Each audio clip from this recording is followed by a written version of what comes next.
Going live. I'm live. Woohoo! Hi there, and welcome to this day in history for November 4th. November 4th is the 308th day of the year in the Gregorian calendar, 309th in leap years, with 57 days remaining to the end of the year. Today's word is humility.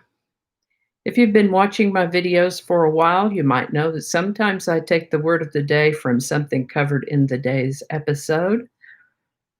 If I don't see anything there that really catches my eye, then I look for a list of words that I keep that I think you might find interesting.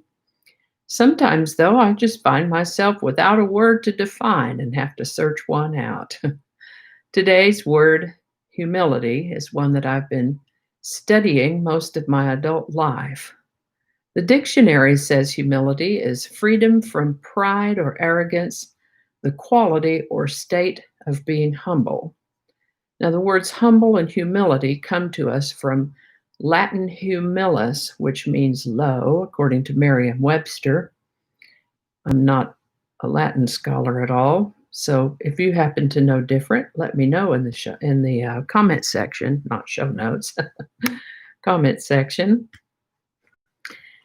And it's also where we get the word humus, which refers to the organic portion of soil, or earth, as I like to call it, human, which means, human. One time I was in a meeting and the topic of humility came up, and one of the people in that meeting, I think, had looked it up and gave a definition of it being as of earth. As of earth. The very best explanation of humility that I've ever heard came from a book called 12 Steps and 12 Traditions, where it says that humility amounts to a clear recognition of what and who we really are, followed by a sincere attempt to become what we could be. Definitely some deeper meaning there. Humility. Now, I'd like to take a moment to mention that links to my research are included in the show notes. Ask you to go ahead and click that like button. Consider subscribing if you haven't already, and be sure to let me know your thoughts in the comment section. Remember that you can share this video with others by email, messaging, or social media. There's also a link in the show notes to my Day in History playlist. I'll put a link in the iCards also, and then I have discovered that at the end of the video I can actually add a big, I don't remember where it appears. There's two things and then another thing. One of them can be the link to the playlist. So plenty of opportunity to find that playlist if you want to. And with that, we're ready to get on into the history of things. And we're going to start on November 4th, 1501, when Catherine of Aragon first met Arthur Tudor, Tudor, Tudor. Arthur's parents had big and early plans for Arthur's entire life. They began planning his marriage before he was 3 years old. He was installed as Prince of Wales 2 years later. He was formally betrothed to Catherine by proxy when he was 11, and then married by proxy 2 years later. A proxy marriage or a proxy wedding is one in which one or both of the individuals are not physically present, but are represented by other persons. So Arthur and Catherine were married in a proxy wedding with someone standing in as Catherine when Arthur was 13. They corresponded with each other, writing letters in Latin, and once Arthur turned 15, he was considered, according to the law of the land, to be old enough to be married. So Catherine came to England and they met in person for the very first time on November 4th, 1501. There was another ceremony or two, and about a month later, they went off to make their home as a married couple at Ludlow Castle in Western England. They both took ill, though, and Catherine survived, but Arthur did not. 6 months into their marriage, Arthur was dead at the age of 15. The entire court was devastated, as you might imagine.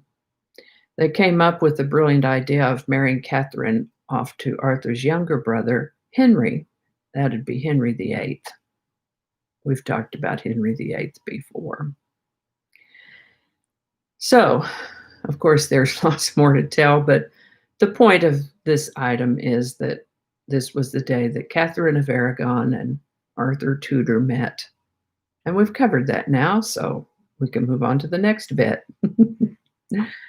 Scottish physician Sir James Young Simpson discovered the anesthetic properties of chloroform on November 4th.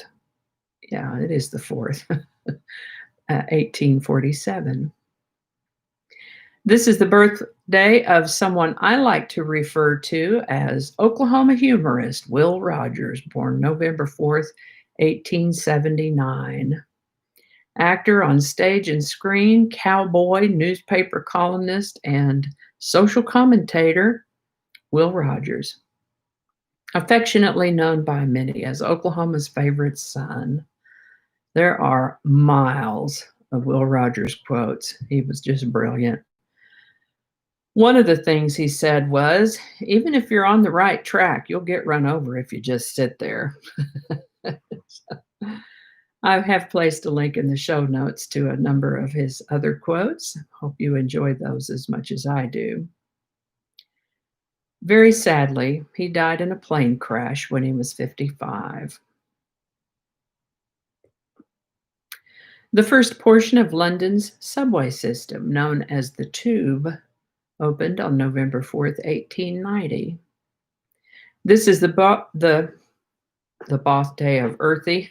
Sometimes I get my words mixed up. This is the birthday of author Sterling North, born November 4th, 1906. He wrote a book called Rascal, and it's about that time that he rescued a baby raccoon. I believe it is autobiographical. It's about a year in his life as a boy, a young man, where he rescued this baby raccoon. Now, I could tell you, raccoons are wild animals. They do not make good pets. And there will be people who will argue with me about that. You know, if you want to keep a raccoon, you go ahead on. They're curious and brilliant and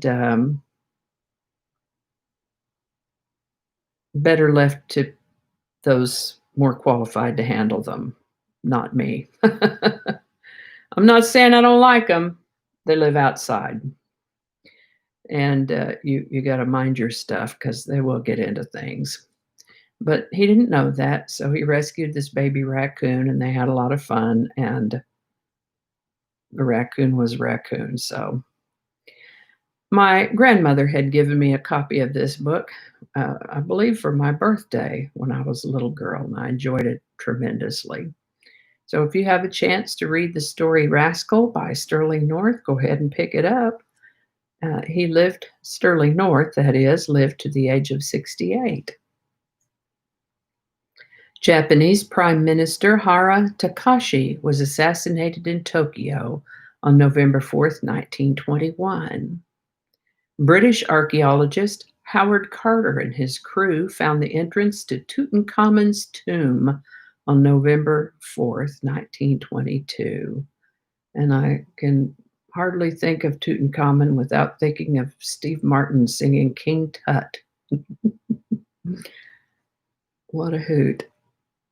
The United States government established the National Security Agency, also known as NSA, on November 4th, 1952.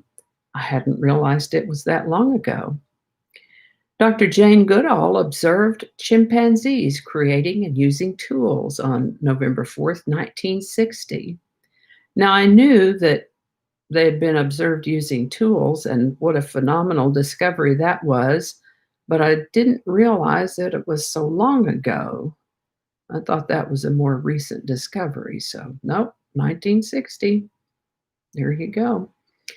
On November 4th, 1973, in answer to the 1973 oil crisis, the Netherlands had their first car-free Sunday, in which highways were only used by cyclists and roller skaters. On November 4th, 1979, a group of Iranian college students overran the U.S. Embassy in Tehran and took 90 hostages. Ronald Reagan was elected 40th President of the United States on November 4th, 1980. Israeli Prime Minister Yitzhak Rabin was assassinated by an extremist on November. That says 5th. But it was on the day for the 4th, so I may have made a typographical error. I think that was on November 5th, 4th, November 4th. I see a 5 and I want to say 5. On November 5th, 1995. And Barack Obama was elected 44th President of the United States on November 4th, 2008. And that's all I have for you today. Now, this having been election day in the U.S., the day that I'm doing this research, I have studiously avoided any election news while I've been researching. Things have been so contentious for the whole year. And at this point, I think I'm just going to wait till daylight to see what results we might have. I don't know if we're going to know right away or not, but whichever way it does go, I think that we need to just carry on, live our lives, do the best we can, and be of good cheer. Life's too short to spend it being miserable, don't you think? Then I debated about whether to pre-record and upload this or wait and go on live at midnight. It is easier to record them ahead of time and put them up, but I actually enjoy going live with it. So here you go. Let's see here. The other thing that I was thinking was that hopefully most of the other live stream coverage of the elections will be done, and that I'll be able to actually get this live stream up and across to you. I've noticed sometimes in the lives when I play them back, there's a little hitchy place where part of it is missing. So hopefully that won't be an issue this time. Beyond that, I hope you learned something that you didn't know before. I know I sure did. Always do. If you enjoy this series, remember that there's a link to a playlist of the other videos that I've done about this day in history. Thank you so much for watching. Give it a like. Consider subscribing if you haven't already. Feel free to share this video with others. And I think that's it. Thanks again, and I'll see you next time. This is where I look for the thank you very much button, and it says, "Are you sure?" And I say, "Yeah."